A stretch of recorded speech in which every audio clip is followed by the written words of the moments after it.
Welcome to the Business Technology Podcast, where we simplify tech for business owners who don't have time to waste. I'm Scott. And I'm Alec. Every week, we break down practical tools, smart strategies, and real-world stories that help your business work better. Let's dive into today's episode. Welcome to the Business Technology Podcast, where business leaders turn technology into real outcomes, reducing risk, improving efficiency, and eliminating downtime. I'm Scott. And in every episode, we explore the stories, strategies, and insights that help businesses grow through technology. Today, we're starting with the story behind our own company. We're sitting down with Sharon Woods, who's been leading the business for over 30 years, carrying forward the vision of the original founders and guiding it through the fast-changing world of technology. It's a story of resilience, adaptation, and leadership. Let's dive in. Sharon, thanks for joining us. You've been with the company for over 35 years, even before stepping into the leadership role.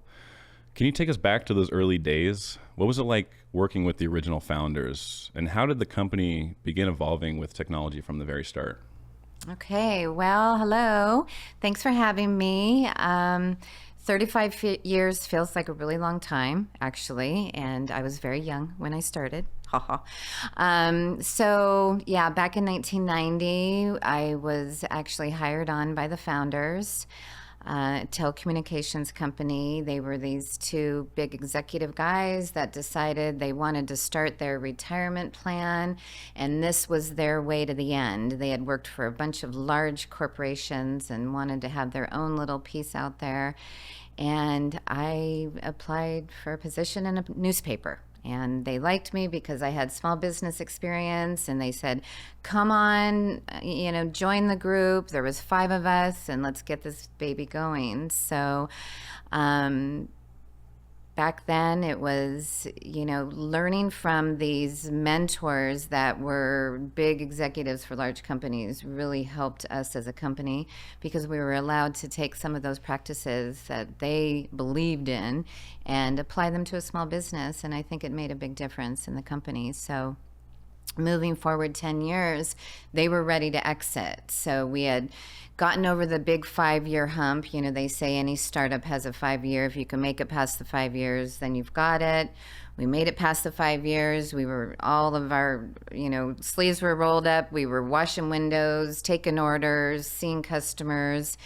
And the one thing that we did that was really important was we knew who we were. We knew our mission statement, we believed in what we were doing, and we didn't try and be everything to everybody. So staying very focused on that to business customers in the regional Southern California area really helped us stay focused on success. So, as a business in telecommunications, we had legislation issues that were a problem, but really staying focused with those founders and their goals was the key. So 10 years in, they decided to depart. They didn't know what they wanted to do at that point. They had to sell it. They had to have someone take it over, or they had me take it over. And lucky me, I was able to take it over. So we implemented a contract, which was an earn-out agreement. It was a 5-year earn-out. The company had to produce enough money to actually buy out their shares of stock. Privately held company, and some of the key employees had stock options that they were able to exercise. So over that 5-year plan, each year they would own less and the new regime would own more. And so I was the president, CEO, they were chairman of the board. We'd have monthly, board meetings to make sure things were on track. And the 5-year plan was working for the first year. But then after that, we realized that their idea of what the business looked like and felt like wasn't going to continue, because as you know, technology evolves rapidly. And if we were going to do the same thing, which they were comfortable, let's do the same thing, because then they felt pretty assured that their money could come out of the business. We'd be able to make the payment. But as I was running the business, I realized if we didn't evolve and continue to change in this technology firm, we were not going to be able to make that payment. So I made a big decision. I was at this point where I had to either walk away from the situation or get bold and creative. And I ended up raising the money and I bought them out early. And I did that because it just felt better to have full control. I wanted to make sure that they could go and retire, enjoy grandparenting, and do all the things that they wanted to do, which was really their whole plan, as well as assure the success of the company. So by doing that, it allowed me to be the ultimate decision maker and my team of people that I built to take the business forward. So that was the big change. So that was 10 years in. So 25 years I've owned the business, and it's been a roller coaster and a great adventure. So Wow. yeah. That's awesome. I mean, it sounds like during that time, it really marked the point where it went from working for the business to leading the business, almost in kind of a 1 year time. Would you agree? Yeah, I mean, it starting with the company at the startup and rolling up our sleeves and getting into every aspect helped me become the CEO. Because I knew finance, I knew marketing, I knew service, I knew sales. I had to get out there in the field with the customers. We had to meet with the vendors. We had to go to conferences. We had to do all the things. So, when it's a small group of 6, 7, 8 people, you've got to wear multiple hats. So you learn a lot. And then you also have to be very efficient. So you pick and choose how to get through things quickly, because we can't, we always say paralysis by analysis, all the things that we want to avoid. But when you're in a startup, you've got to avoid that because you've got so much on your plate and you've got to be successful. So that allowed, by getting into all those different pieces of the company, it allowed me to be the CEO. And I would have to say, honestly, technology is not my love and my desire. I'm a nature girl. I love to be outside. I love to be in my garden. But it's a good business model. And it's a model that has taken, the last 35 years of great success, and it's going to take us into the future. So the thing is, you've got to be able to adapt, and we have to be able to utilize resources around us. So the biggest thing that I learned at that point was become the CEO, do all of those things, but surround myself with the experts, because I certainly was not an expert in all of those things. So I think that was really key to that big change at that 10-year mark, was having the right team with me and experts in their fields. Yeah, absolutely. I think pulling from all that direct experience, being in the trenches, really helped give you the most insight into what needs to change about the business so that we can continue to evolve. Being founded in 1990, going through the 90s and early 2000s, a younger business leader may not actually understand what some of these technology challenges that you had to face during this time. Maybe we think of like Y2K or something like that, but what would you say was the biggest challenge that the business faced during those early days? Well, you're right. 1990, companies weren't even using the internet in 1990. So telecom was totally different. Y2K was a big one, but even before that, we had a lot of impact from legislation. So, we're governed, right, by the California Public Utility Commission, as well as the Federal Communication Commission. And in the 90s, there was a lot of deregulation going on.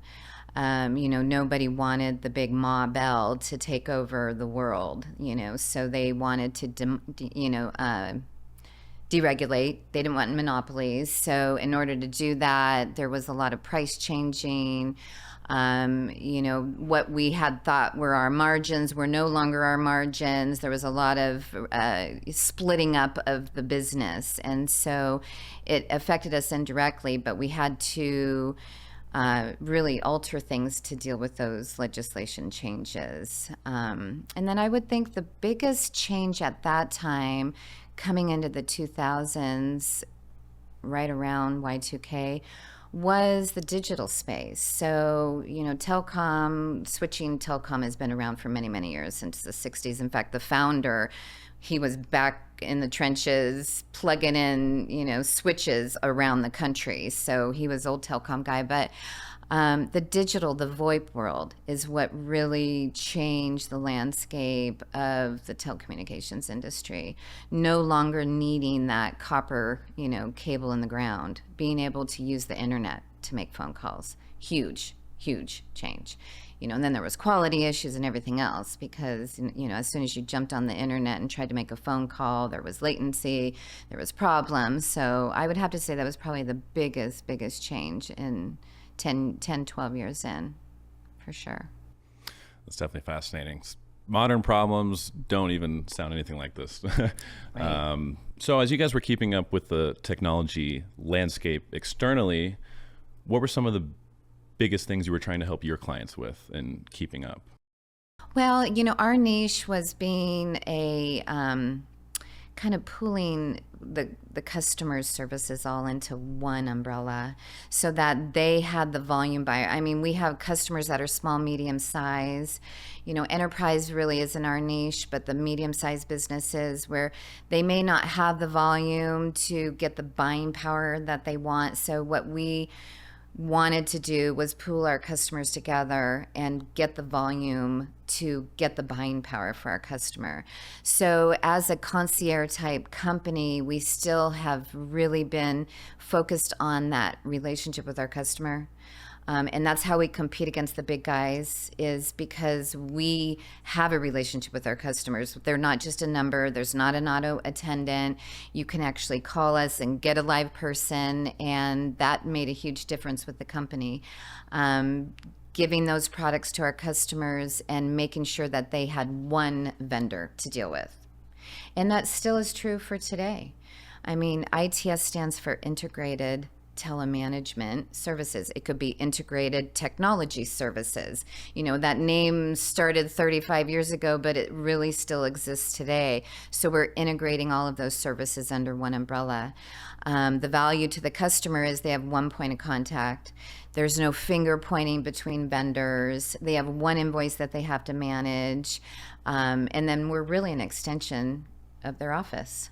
We're that resource that they can call if they have any questions on technology, whether it's their security, their data, their internet, their cyber, whatever it is, they have one point of contact. So I think that really is still true today.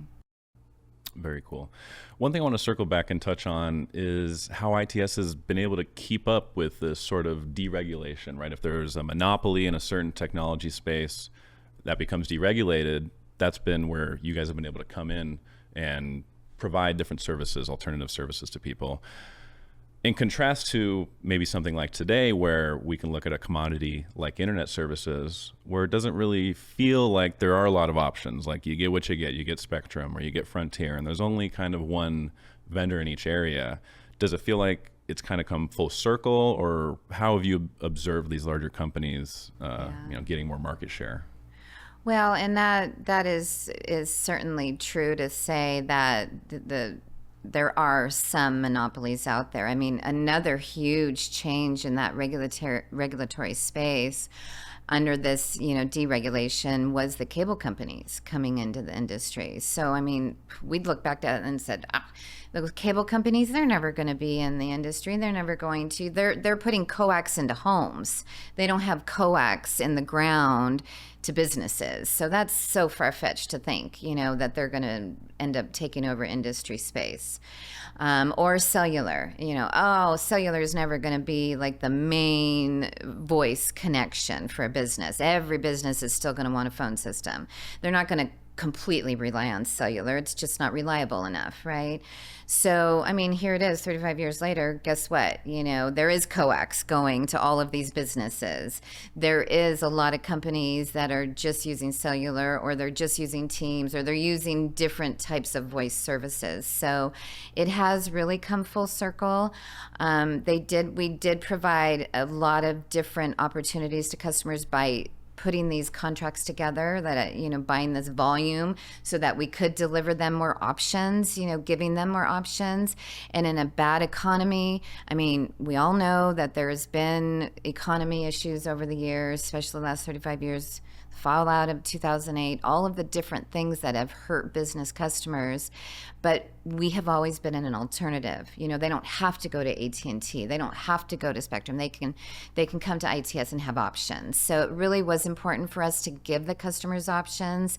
And we did really well as a business in those environments that were very stressful, because the customers wanted something different, and they wanted more value than what they were getting. And I was thinking about something with the deregulation. I kind of lost my train of thought on that. But, the biggest thing, I think that it just, I don't even remember what I was going to say. But we can come back to it. If it comes back to me, I'll let you know what it was. No worries. But, yeah.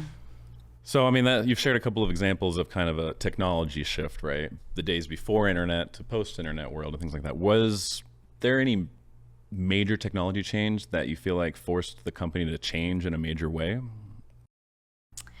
Well, I mean, I touched a little bit on the VoIP. That was the biggest for sure. But, when we talk about convergence, so during the time of going digital, not only was it VoIP, voice over internet, and using that data connection that everybody needs, right?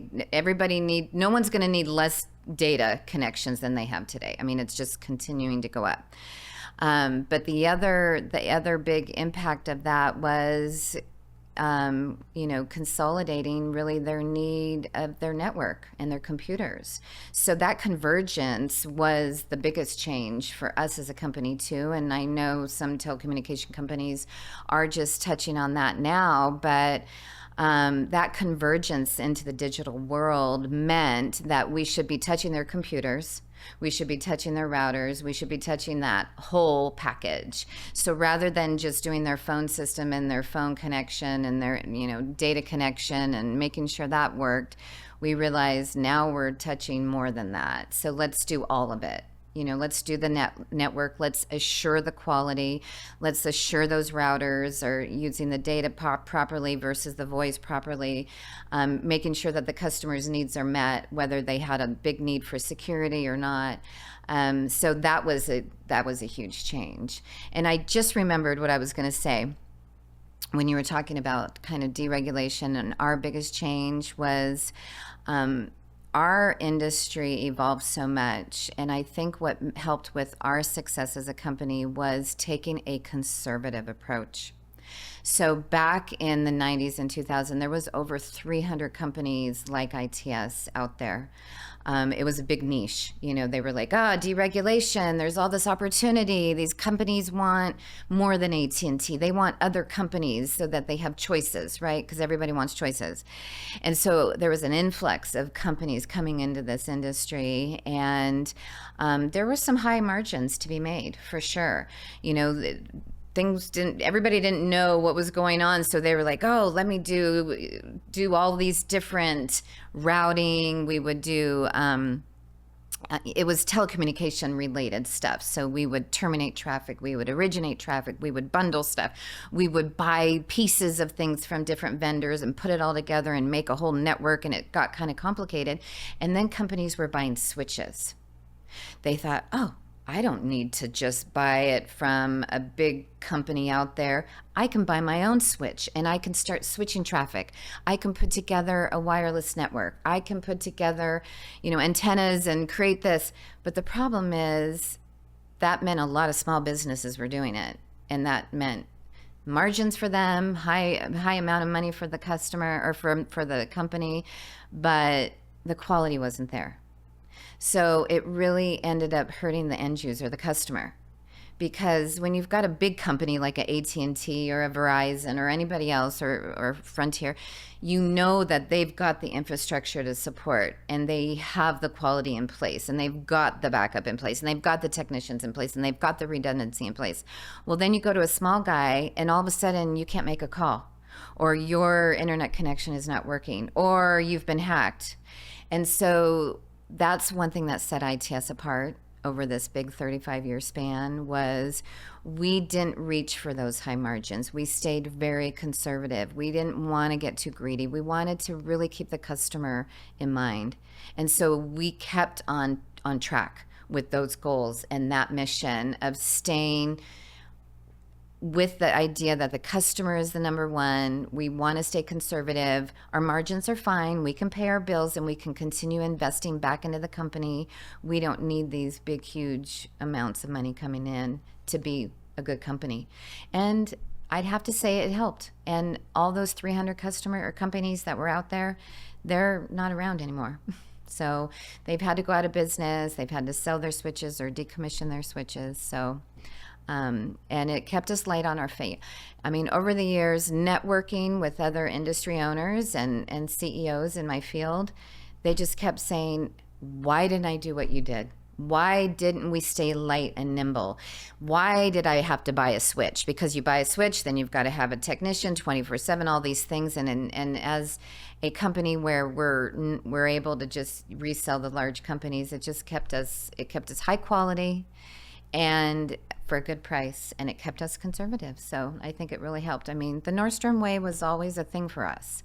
We didn't want to give up quality for quantity, so that was important. Real quickly, what do you mean by the Nordstrom way? Well, I mean, there's a book written, The Nordstrom Way. It's an old book now. It's probably 20 years old, but it was something that we really embraced as a company, and we fed it into our culture because we believe that the customer service and the customer is always right. It doesn't matter if they're wrong. They are right in their mind, and we're going to work around them to make sure that we can service them that way. And we will charge a little bit more, still stay competitive, and still stay within that industry requirement, but we're not going to give up the value. The customer is going to get so much more out of it and save so much money in the long run when they're doing it the right way. And we really believe the Nordstrom way is the right way. You know, Nordstrom is all about service. They take back returns. You know, they joke about, well, I can't take that return back because we didn't actually sell it to you, but they almost did. They almost took it back. And so that was the Nordstrom way for us. It was a philosophy that we lived by. Yeah. So I'm hearing that for ITS as an organization, really focusing on quality to the end user as well as flexibility as kind of the core principles for the business. That I imagine would set you up for success, because we've seen a lot of the larger companies, let's say use Spectrum as the example, they're providing cable services to businesses, and now they've recently launched their managed network services or their managed services department, something that we've been trying to do for 10 years because, like you said, we discovered if we're reselling phone services and that end user doesn't have a stable network connection because of some equipment they have in their office, well, there's going to be a lot of finger pointing. And to provide the best service and quality, we wanted to eliminate all that finger pointing and just be everything that they needed to have reliable technology services. So I think that started around 10 or so years ago, at least getting into that true managed service provider of IT. Yeah. Well, and that goes back into really knowing and staying on track with knowing what we do well and knowing what we do. And most of our customers have had bad experiences with the big, ILECs, the big companies like the Spectrum and the AT&T, and they don't want to just be a number. They can't get a hold of anybody. They don't have the same account manager. Nobody knows who they are. And so most of our customers have experienced that, and that's why they're with us, and they've been with us. I mean, they've been with us for years and years and years because they know that we know them, and it's relationship based account, and they see value in that for sure. So even though these companies, these telecommunication providers or these data providers are going to get into that computer world, I think they're really going to struggle because it needs to be more intimate. Mm-hmm. It really does. And they're not going to have that relationship. The customer's not going to have the relationship with Absolutely. The vendor to really get, their computers are a big deal. For a lot of businesses, yeah. Indeed. For getting back on to your story, was there ever a time that you took a big risk in the business that you weren't sure was going to pay off? Well, yeah, okay. So I touched on the kind of taking over and raising the money and buying out the founders. I mean, we had a 5-year agreement. And in that agreement, there was no place that said I couldn't escalate the payment. And so I just decided that I was going to do that, and I had to kind of do it behind the scenes. I could not show all my cards to the board.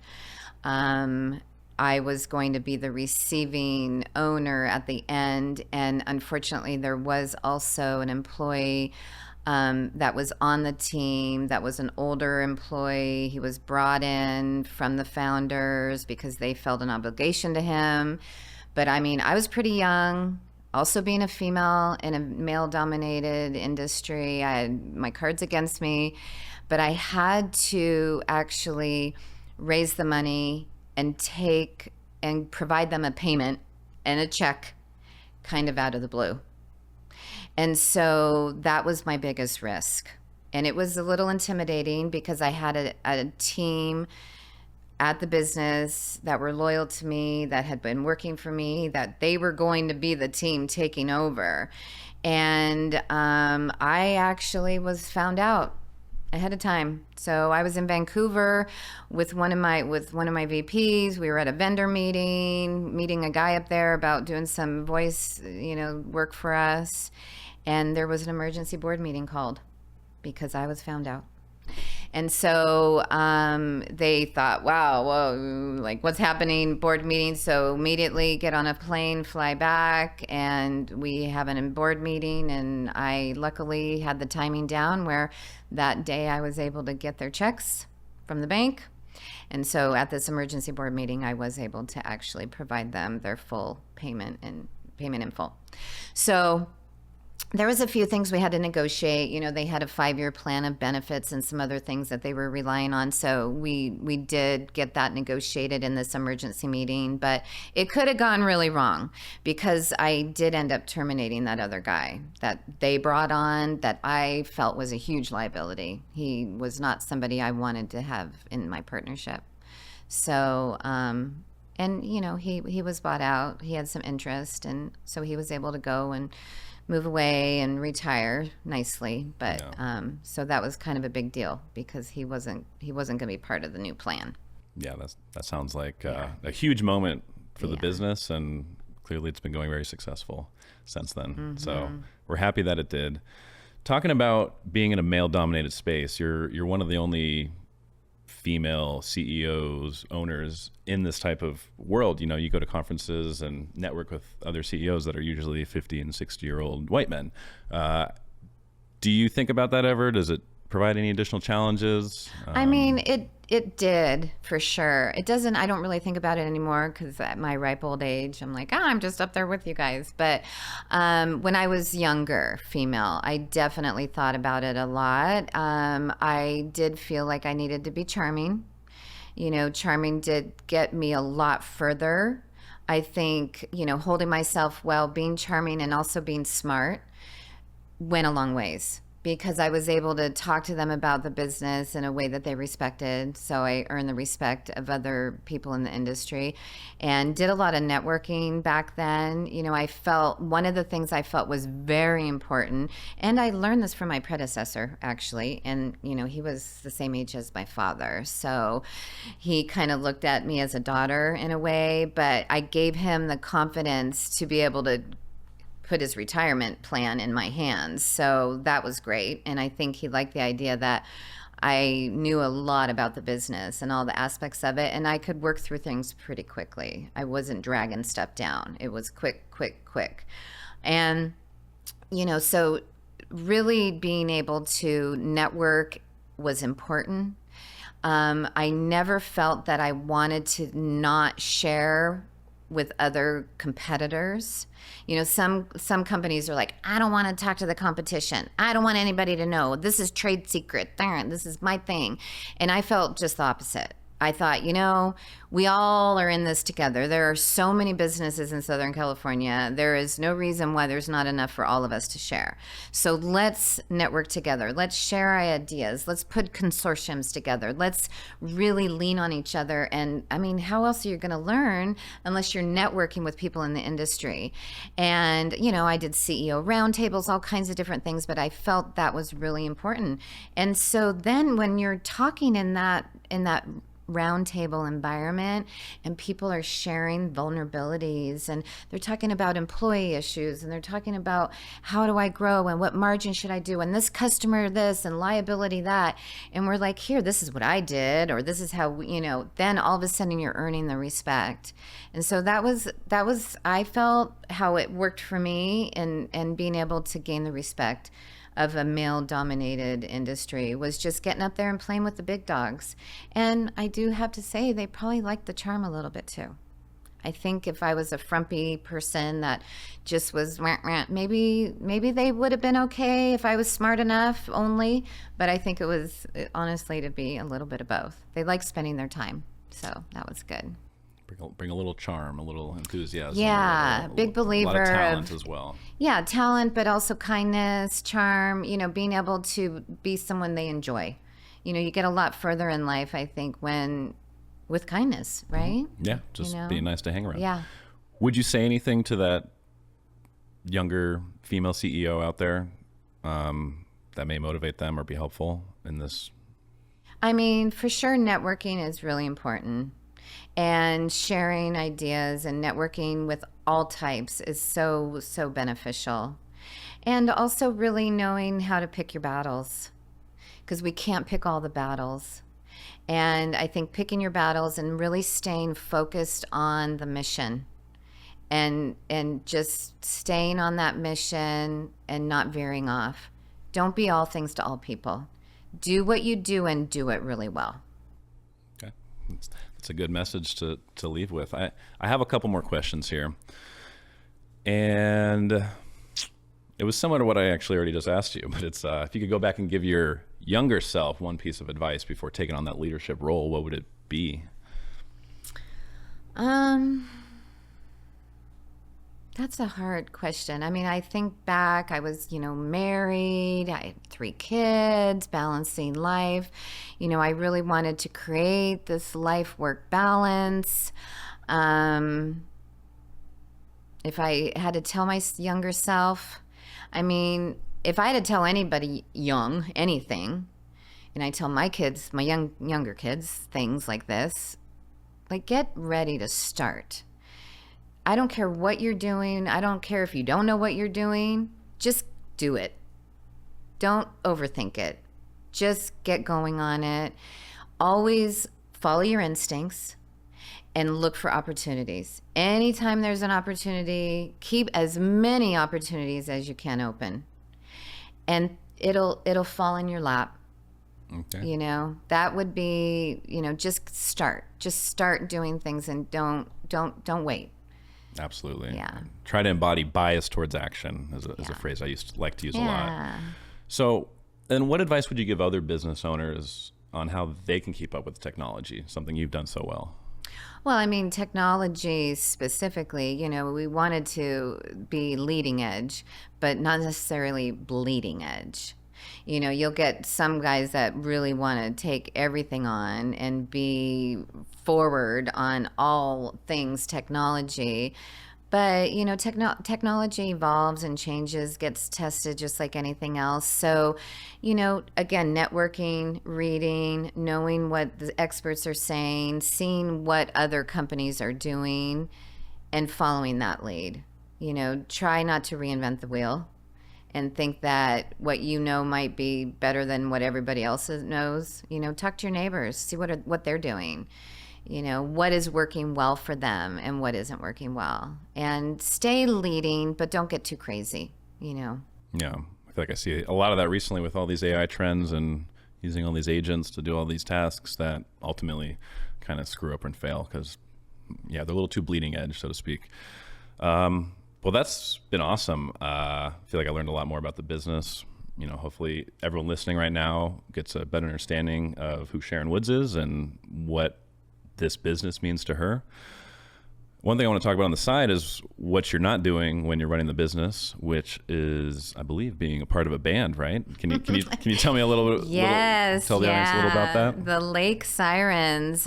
So we're a vocal band, which is fun, and there's 5 of us. We're actually really good friends and neighbors. We all live in the neighborhood, and we live on a little lake, so that's why it's called the Lake Sirens. And we're all professional women, all business owners, and we're all in our 50s. So that's kind of a thing.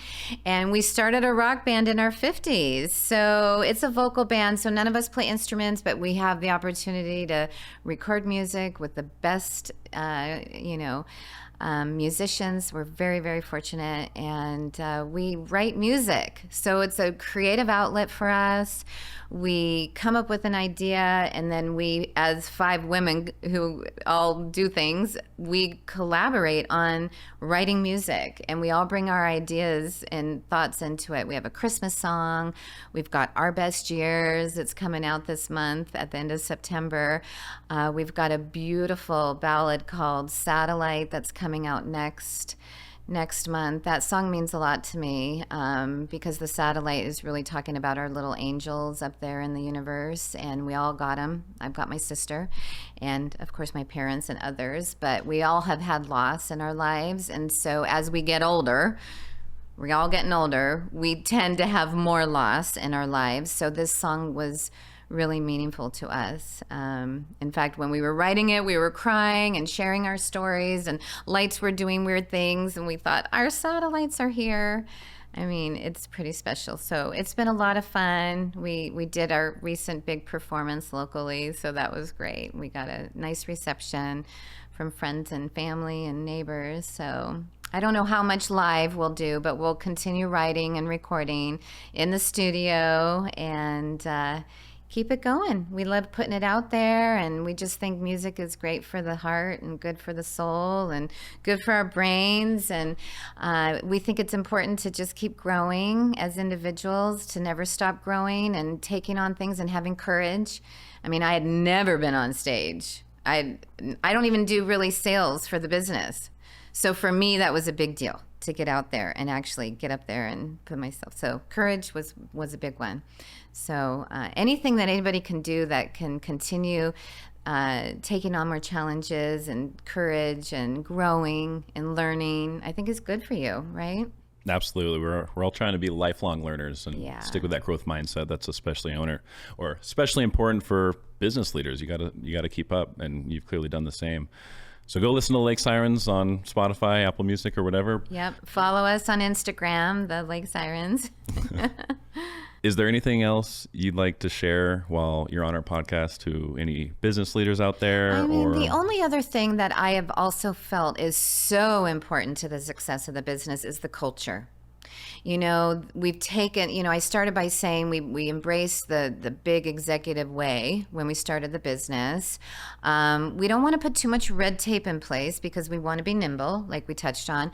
But the culture is so critical. The culture is important to make sure that we're really thriving, because I don't think a company will thrive without the right culture. So empowering our employees for learning, training. I mean, I've done management training myself, taking them off site, doing team building, all the things that continue to encourage your team to grow. Because I certainly was not able to grow the business by doing all the work myself. Having a good team in place, the people that are the experts, and that they feel that they're a part of something that's important and that they love and that they want to be in and they want to be with others, they have a best friend at work, all those things, the culture is really important.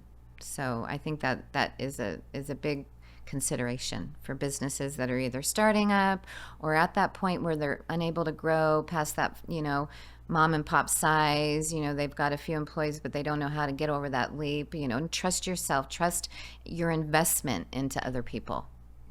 And being an employer, it's a great reward, knowing that you can provide collectively to their lifestyle and their loves and passions and all the things. It's a big deal. And that life-work balance, I think, makes for a happy employee.